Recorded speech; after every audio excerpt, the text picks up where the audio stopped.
We gonna have a good time. All right, cool. So let's get started. A little bit about myself. I am a licensed realtor. I'm Kris Brit. I'm a licensed realtor here in Central Virginia, Richmond area. I've been in the business about 8 years. I am currently with Keller Williams, Richmond West. I enjoy real estate. I truly do. Real estate has opened so many doors for myself and my family. I'm working on building my rental portfolio, just growing in wealth, and hoping to have enough equity to pay for my kids' college education. Um, if they don't get scholarships, pray that they get scholarships, and then I just have some extra money around.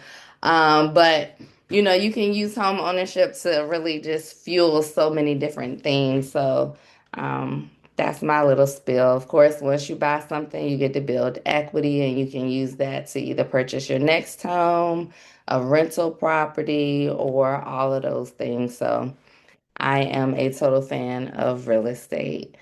So that's a little bit about me. I am also a Virginia notary. My office is basically at the corner of Broad and Glenside in the west end of Henrico. So if you ever need anything notarized, feel free to pull up on me. Of course, I am in and out the office. I'm usually in the field trying to sell houses. So feel free to reach out to me and we can definitely schedule that. And then I am also a board certified credit consultant. I have found that a lot of people have a lot of credit questions. So, me personally, I just try to educate myself so that I can be a resource to my people. So, that is a little bit about me. And we are going to just dive right into the presentation. Tonight, we're going to cover how to prepare for the home buying process, what to expect, and then we'll definitely cover a little bit about the home buying process. But what everyone usually wants to know is where to get started, what are we looking for? So this kind of covers that. What are lenders actually looking at? So obviously, credit score is a big thing. We do have the FHA loan. You can start that one at a 580. That is the most forgiving program. So that's what a lot of our first time buyers use. And then you just have to put down 3.5% of the purchase price. So on $300,000, that will be $10,500. Now, I know you like where we get that from. As long as you have at least a 620 credit score, then you can begin to qualify for the first time buyer programs. And that's when you get into like down payment assistance and things like that. And then, of course, once you get to like a 680 credit score, we can typically do conventional financing. Conventional does not mean that you have to put down 20%. You with conventional, we have some 3% down as well as some 5% down options. So when you get with your loan officer, they can look at your credit and your income and give you a better idea of what option will be best for you. Credit score is just one thing that they look at. Obviously, your payment history makes a difference. You do want to make sure that you keep your credit utilization under 30%. So, any credit cards like that, recent positive patterns, and just the ability to explain any past issues. We do understand that life happens, it happens to the best of us. So in those cases, we typically do what we call a letter of explanation. And it just usually says like, hey, I was having some health issues during this time. So this is why these fell behind, but I've gotten them caught up. So as long as it's something that makes sense and we can explain, then we can still send that to underwriting and hopefully still get you approved. Things that we look out for will be collections, late payments, and charge-offs. They do not automatically disqualify you, but we do have to come up with a plan. So with late payments, we can have one of those in the last 12 months. We cannot have any open collections, but in some cases, we can get those paid and settled at closing, Or if we do it ahead of time, then we can typically get you a better program. So it just all depends. Everyone's situation is different. So we typically just look at, again, your score and your income and determine what would be the best options for you. Oh, no, it's not. Oh, clicking. There we go. So things that we do that we look at, of course, we review your credit report. We can help you dispute any inaccuracies, strategic pay down. So I know we talked about the 30%. We typically have like a credit simulator. So it'll show us if you pay down this card, then your score will go up to here. So again, that's why it's about coming up with that personalized plan. And then, of course, just building positive payment history. So, in some cases, we can do Experian Boost. They have a program where they can report your rent payments, or you can do like a secured credit card to help start building that positive credit. So, credit repair usually takes somewhere between 3 to 6 months, just depending on all that you have on it. But if it's just a matter of, maybe getting some collections taken care of, we can sometimes do that in as little as 30 to 60 days. You don't need to have perfect credit. We just have to have a strategy to get you there.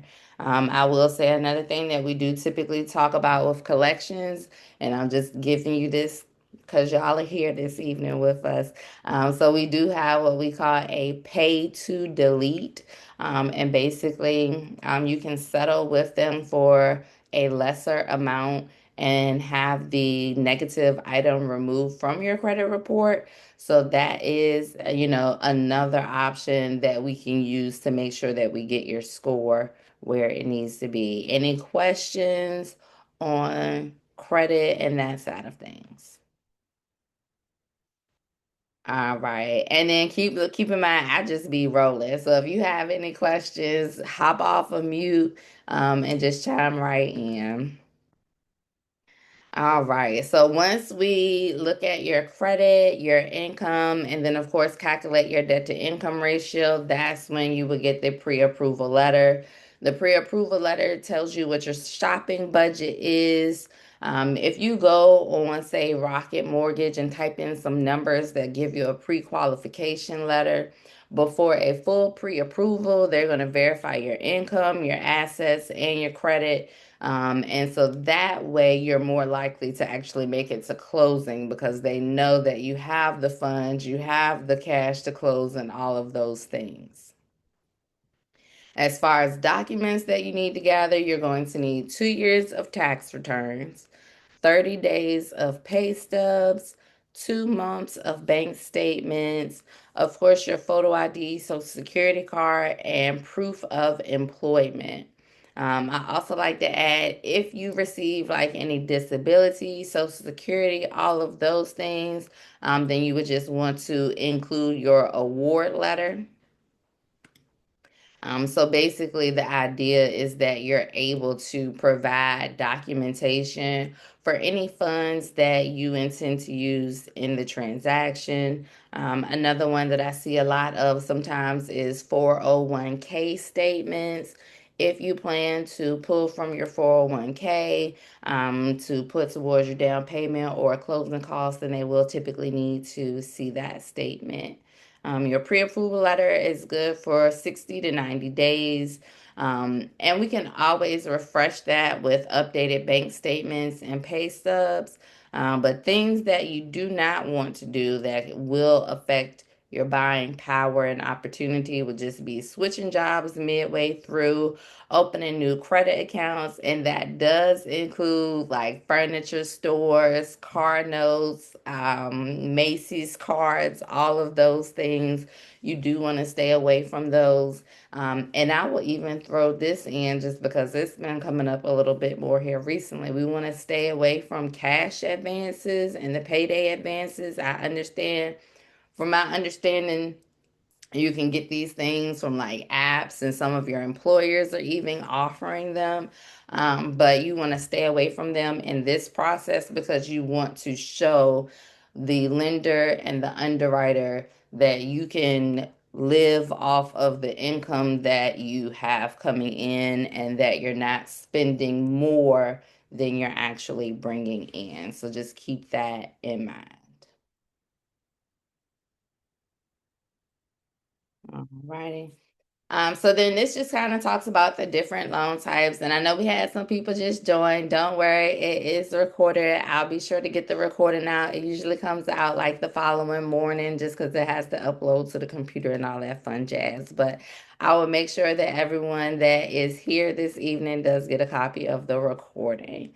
Um, then when it comes to loan types, so once you're approved, you'll just most likely fit into one of these categories. The conventional loans, they are nice because sometimes you do not have to have principal mortgage insurance. So PMI, that would be sometimes an additional $200 to $300 a month. And we typically see that with FHA loans. So if you have the credit score to go conventional, by all means, we'll probably take advantage of that. FHA is again the most forgivable. They go down to a 580 credit score, and then you have to put 3.5% down. You can even have like one late payment in the last 12 months for an FHA. So that is again what a lot of our people start with. And then for veterans, we have the VA loans for active and retired military. With the VA loan, it is 100% financing. So no money down. You would be responsible for your closing costs. And then the same thing for USDA loans. Those are 100% financing as well, so zero down. USDA is for rural areas, and the way I like to try to remember it, USDA, kind of like when you go in the grocery store, you kind of see those on like the meats and the vegetables and things like that. So it's usually like farming. So kind of think about that.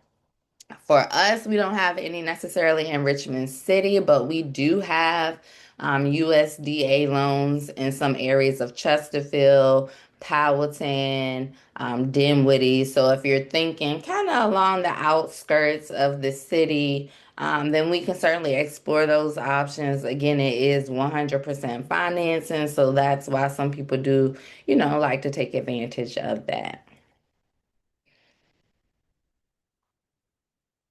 I want to go back because then we do offer Virginia housing. That's another important program here in Virginia. A lot of our first time buyers take advantage of Virginia housing. They have two options. The first option is the grant. So, with the grant, depending on whether your payment is, excuse me, depending on whether your down payment is 3.5% or 3%, they will give you a grant for everything except for 1%. So they do want you to have some skin in the game. So if you get the grant, you would just have to come up with 1% instead of the 3 or the 3.5. The second option that they offer would be a second mortgage for the entire down payment. So if you had 3.5% down and then you did the second for that, you wouldn't have to actually put anything down except for you would be responsible for your closing cost. But that makes it easier for people to get into homes because it is just less money out of pocket initially. Any questions about the different loan types in the Virginia Housing Program? All right, we'll keep on moving. So here's what you can expect during the process. Once you get your pre-approval letter, that's when we actually go out house shopping. Whether you're looking for new construction or traditional resale, I would encourage you to get pre-approved first because it lets you know what your budget is. If the lender tells you that you're approved for 300,000, then you can talk about what that monthly payment would look like and make sure that it's something that you're comfortable with, and then we can always adjust as needed. But once you get your pre-approval letter, we'll go out looking at homes. You find one that you're interested in, we'll go ahead and submit an offer. Our offer can either be accepted, rejected, or they can counter. But once we come to terms, that offer then becomes a legally binding contract, and you are officially under contract. And you're usually under contract for about 30 to 45 days. As soon as we go under contract, we will go ahead and schedule the whole house home inspection. The inspector will come out and look at everything from the roof, the windows, plumbing, electrical, the appliances that are there, all the way down to the crawl space. And then they will give us a full report on the condition of the home. We can use that to negotiate any repairs um, as necessary. So, we typically look at like safety and structural issues first. So if we have some safety issues with the deck or if there's an active leak, then we try to get those things addressed. Once we get past the home inspection, we do go ahead and order the appraisal. The appraisal reassesses your property value, so just make sure that you're not overpaying. So if the contract price is $300,000, it has to be worth at least $300,000. If it appraises for less, then we either have to renegotiate and reduce the purchase price, or figure out how the difference would be paid. Most people, quite frankly, they don't want to pay more than a home is worth, and that is okay. Very understandable. So, 9 times out of 10, we do end up just reducing to the appraised value. But every situation is different. So, should something like that arise, we would definitely address that. Um, while you're under contract, you'll be doing additional underwriting. So you will still be providing your pay stubs and your bank statements the entire time you're under contract. You typically have like an online portal where you can just upload your documents as you receive them. And that way we can keep closing on time. They will ask for all your documents while you're under contract: student loans, 401k, letters of verification. They might even ask for a blood sample. I'm just playing, but it seems like it when you buy the house. I bought some, and even as a real estate agent, I still be like, God, they still need all of that. Like, I just sent it. So I promise you, it feels like that when you are in the process. But once you get through it, it is absolutely all worth it. I think that is really cool because, believe it or not, America is one of the few countries where you buy a house, 300,000, they give it to you at a 6% interest rate and it's fixed for 30 years. So I know in Canada they have to refinance, I want to say like every 5 years, which is crazy because if I change my job, and how can I not qualify for the house that I'm already in? So again, just be mindful of that when you're going through the process, that they are giving you hundreds of thousands of dollars. And they do want to make sure that you are able to repay it. So don't worry, I'll remind you when we're in the process, but I just want to give you a heads up while we're here this evening. All right, so once we clear all of the contingencies, we go ahead and schedule our final walkthrough. I like to, I like to do the walkthrough before we head to closing. Typically, we make sure that all of your personal belongings have been removed from the home. Any inspection items that we ask to be addressed, we make sure that they've been addressed during this final walkthrough. And then we head to closing. You sign all of your documents. Closing takes about an hour or so, depending on how many questions you ask as well. But it is a big stack of papers that you sign. Again, it's hundreds of thousands of dollars. So make sure you have your photo ID. And then you can do like a cashier's check or a wire for any funds that you have to bring to closing. You cannot bring cash to the closing table, and you cannot do a personal check. So it has to be certified funds, either a money order, cashier's check, or you wire the funds prior to closing. All right. So these are some of the most common programs that we have here in our area. The Henrico Affordable Housing is a big one right now. Basically, Henrico has allocated so many dollars. They have different communities. It's hard to talk about this program because in each of the communities, they are basically running the program differently. But what I would say to take away from this is if you're interested or open to living in Henrico County, we can definitely discuss it. I will be sure to include the link in the follow-up email that I send out after the class. But they do look at your income and then they have like a sliding scale. And in some communities, you can get up to $100,000 that they will give you, and it comes off the purchase price of the home. So if it's 355, then you get it for 255, and that's what you finance. So again, that is a very popular program, but it's only in Henrico. So, again, if you're open to that area, I will be happy to talk to you more about that.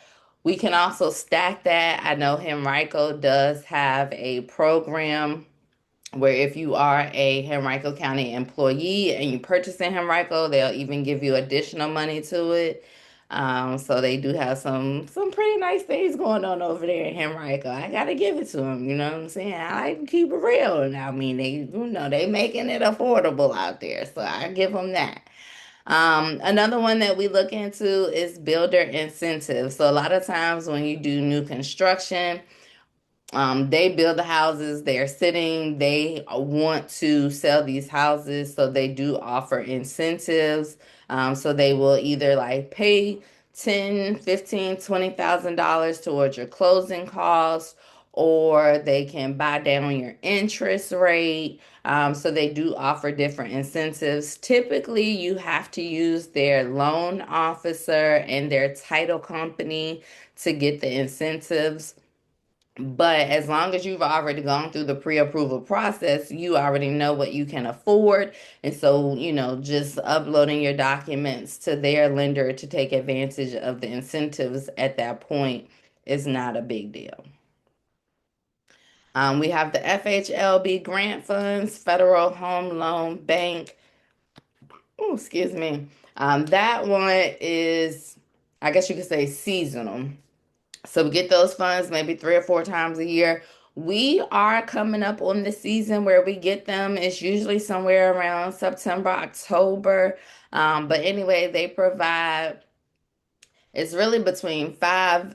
Well, okay, let's backtrack. Because right here it says between 5 and 15,000. That's going to be for your first time home buyers. I know we had my friend earlier asked, she said she was in the mental health services. So you would be a medical teacher, firefighter, a veteran. So we call those our community service partners. Thank you for your service. So you can qualify for up to $20,000 with the Federal Home Loan grant. So when that comes back out, we can definitely talk about that now. Full disclosure. With the FHLB, the funds do go quickly, as you can imagine, because who wouldn't want $15,000, $20,000 put towards their home purchase? So yes, they do move quickly. So my thing with that is, if you're interested in taking advantage of it, I would encourage you to put in your application early. That way, when the funds are released, you can go under contract and you can get your funds set aside out the bucket. But if you wait until the funds are released and then do your application process and then start looking at homes, by the time you start find something, girl, that money might be gone. So again, the sooner you complete the application, the better, because you know where you stand and you know what you need to work on. So FHLB, good for our community service partners. And then we kind of discussed the Virginia Housing Program. That is another one that a lot of our first time buyers use. So you either, like we said, have the grant or you get the second loan for 100% financing. And then I do include the Better Housing Coalition class that's going on right now. It is a 8-hour class. You can either take it in person or online, and I will be sure to include the link in the follow-up email. But you take the class, and as long as you have your pre-approval letter, they will give you $1,000 in a housing stipend that you can use towards the purchase of your home. So those are some of the most popular programs. Now, let me just go ahead and throw this out there. There are a whole lot more programs, a whole lot more programs. I cannot tell you each and every one of them here this evening. We will be here all day tonight and tomorrow. What I will say is that each program has its own layer of qualifications. So some of them look at credit score, some of them look at income, some of them look at both. And then, of course, when you look at income, then it's going to also look at the amount of people in your household. There are a lot of factors that go into it. When you submit your loan application, my loan partner would then tell you some of the programs that you could potentially qualify for. A lot of them do require that you take, a class or something like that. So I would not say to go out here and sign up for all the classes now. I would say put in your application, see what you qualify for, and take the required classes. Now, if you really want to take a class, I would either do the Virginia Housing class or the Better Housing Coalition class. They are both free. They are both offered in person or online. They are both 8 hours. They go over the process, credit, all of those things, and then they can typically pair you with a housing counselor. So that is up to you. Again, I don't tell my people to take all the classes ahead of time because I don't want you to take 3 classes and then find out you qualify for 3 different programs and then you got to take 3 more classes. But again, if you want to do something up front, then I would stand behind Virginia Housing or Better Housing Coalition. So just if you have to take one, just for your own personal knowledge, then take one of those. That's my recommendation. This kind of talks about that again. Oh, no, go back. Okay, this talks about stacking the different programs. So we do have the different grant programs, and some of them you can stack on top of each other. So here's some examples. We have $15,000 in grant assistance for FHLB.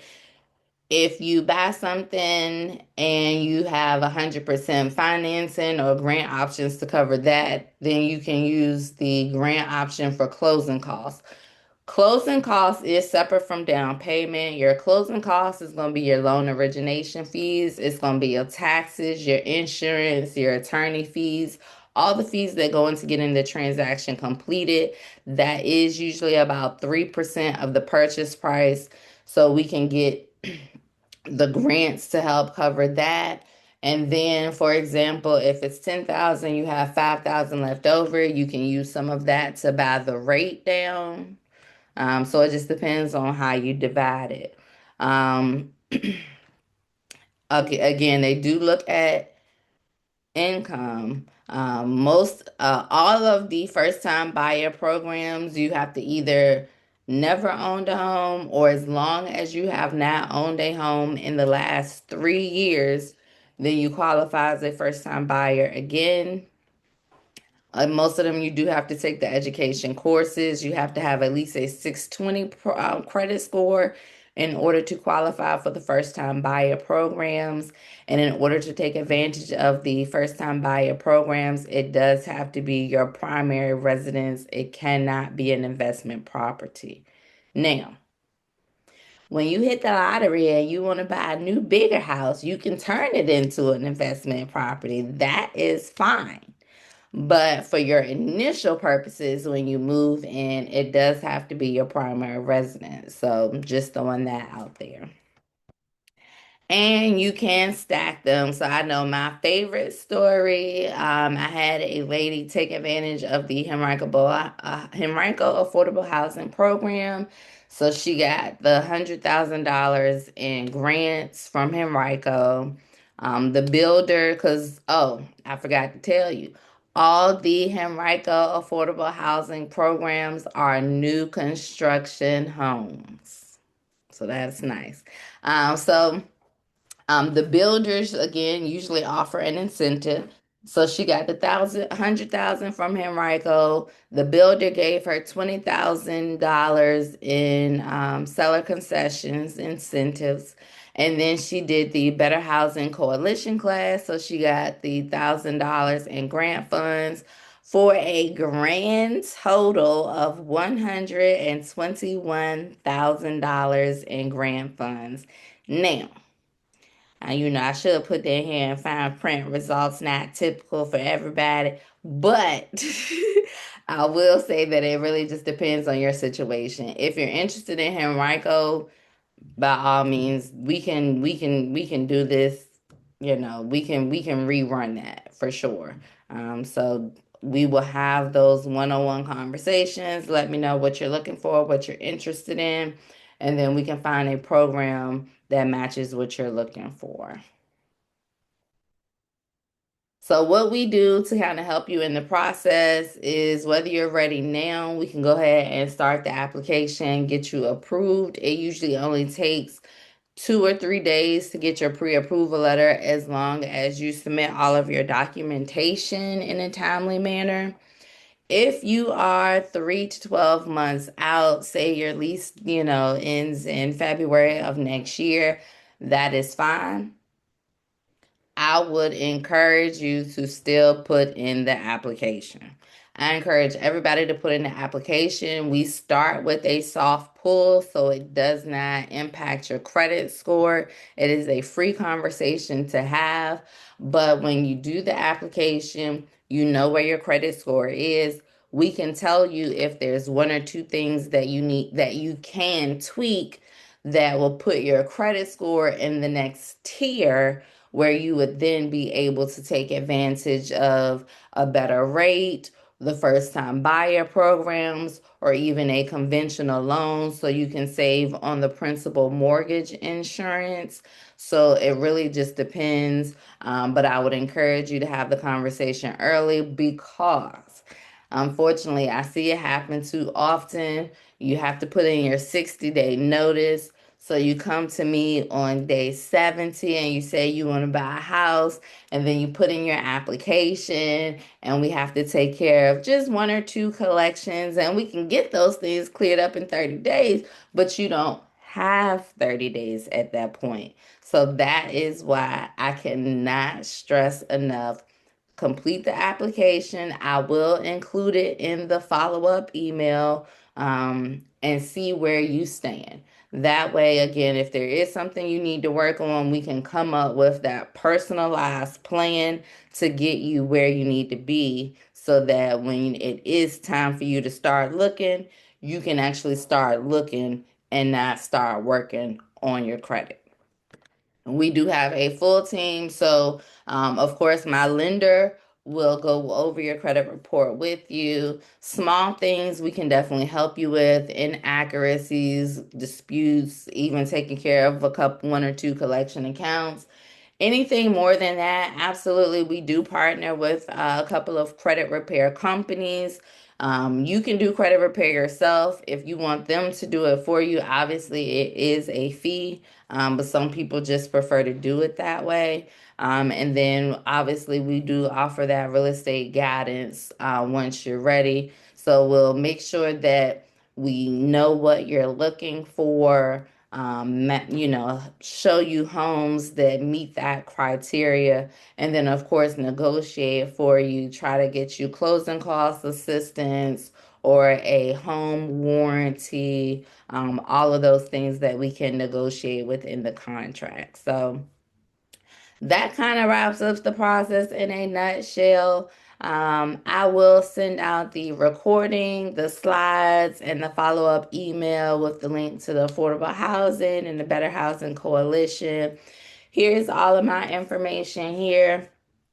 My name is Kris Brit, formerly Woods. I am transitioning, so you probably see it like all over the place, but just know that's all me.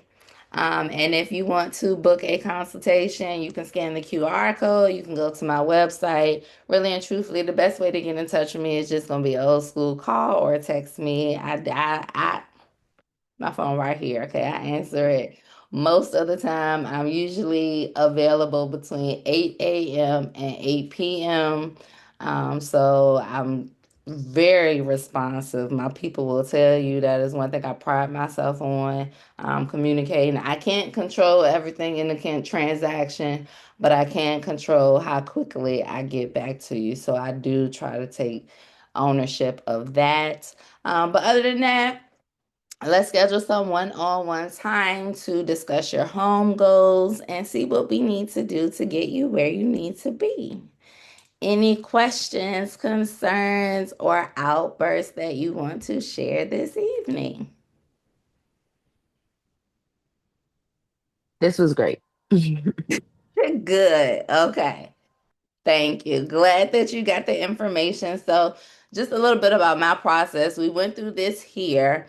When we connect one on one, we'll kind of go over the process a little bit more. And then once you have your pre approval letter, we sit down and go over the purchase agreement just so it reiterates the next steps and make sure that you are prepared.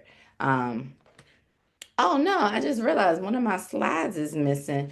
As far as I usually get asked how much money you need to get started, I would say at least $2,500. That covers your inspection, which is 500, your appraisal, which is about 600, and then your deposit is usually 1,000 to $1,500. I told you if I took too long, one of my kids was coming. I'm sorry. Okay, thank you. So I don't know what was I say? Oh, the out-of-pocket expenses. So at least 2,500 to get started. 5,000 is a good number because then you do not have to rely on getting all of your closing costs paid. But it just depends on your situation because if you do have 100% financing or we can get you some of those special programs, then we can definitely reduce the out-of-pocket expenses. So feel free to call or text me with questions or concerns. I will be sure to follow up with everyone that is on here. Let's see, Jordan, Krishan. Oh, who is this? This is iPhone.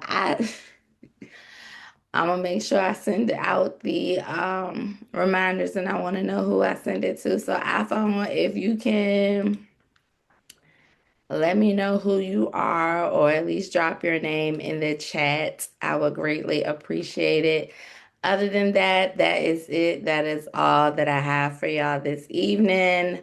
Hope you learned something and feel free to call or message me. Oh, I got you, Maya. Thank you. Thank you for joining, girl. So happy. Yes, yes. Thank you. All right, cool. So we had a nice little turnout this evening. I appreciate everybody. Again, I'll follow up with all of y'all tomorrow. If you think of anything, feel free to call or text me, and I hope you have a great evening. Thank you. Thank you. Have a good Thank one. you. Bye bye. Bye.